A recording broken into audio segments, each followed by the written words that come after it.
Hello everyone, welcome to Ukwakwa, our foods. Today we're going to give you an update on our gardens at our farm, Ukwakhwa Tsinu Niyukwayayathoslu, our foods, where we plant things. We hope to have more on our foods in future videos and especially on the progress of our gardens, so be sure to subscribe to our channel and click on notifications for new uploads.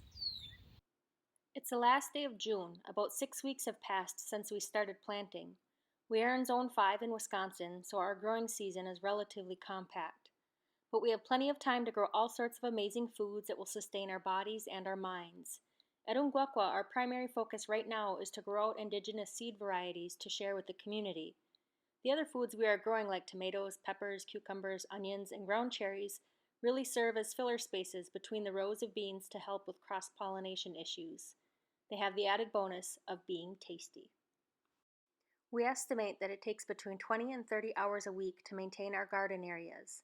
While we work hard to weed out plants that shade out and use up nutrients we want to have for our foods, we do leave some plants in place like milkweed and wild strawberries.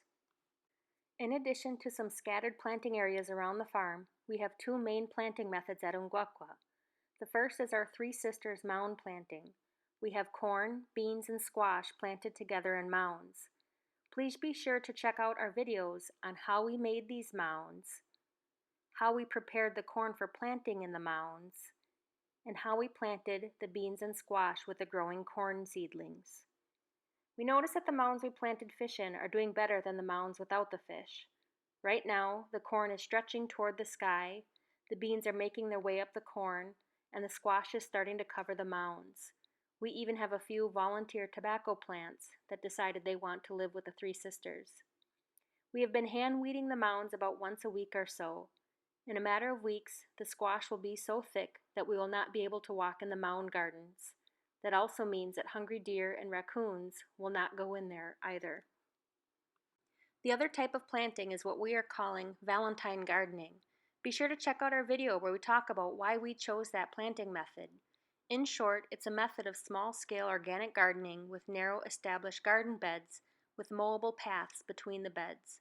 To maintain these gardens, we take the lawnmower down the wide paths. We use a weed whacker near the plants to be a bit more precise than the mower. Then we hand weed right up close to the plants.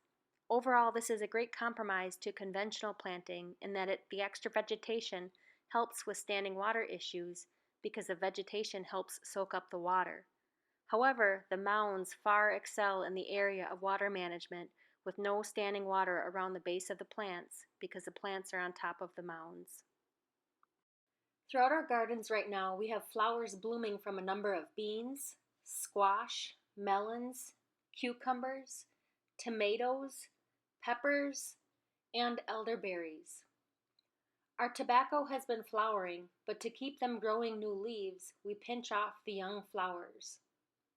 Our tomatoes, peppers, blackcaps, and nanny berries even have some fruit on them.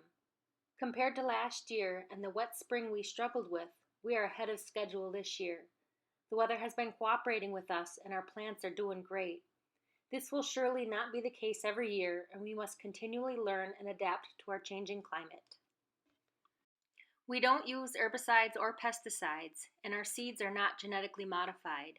Our corn, bean, squash, sunflowers, and tobacco seeds have been passed down throughout the generations with care and purpose. Those seeds are survivors. In order for our future generations to keep these seeds alive, growing, and sustaining us, we need to continue to care for them and plant them in a way that acknowledges our original instructions while adapting to our changing climate and the influx of invasive species of birds, animals, bugs, and plants. We are still learning about our foods. People have different ways of growing our foods. We're sharing the way that we learned how. One of the most amazing parts about this journey to get to know our foods better is that it is connecting us to so many people throughout the Haudenosaunee Confederacy and throughout Indian country. If you have any methods you want to share, please feel free to drop them in the comments or send us an email. Yawa, Danito.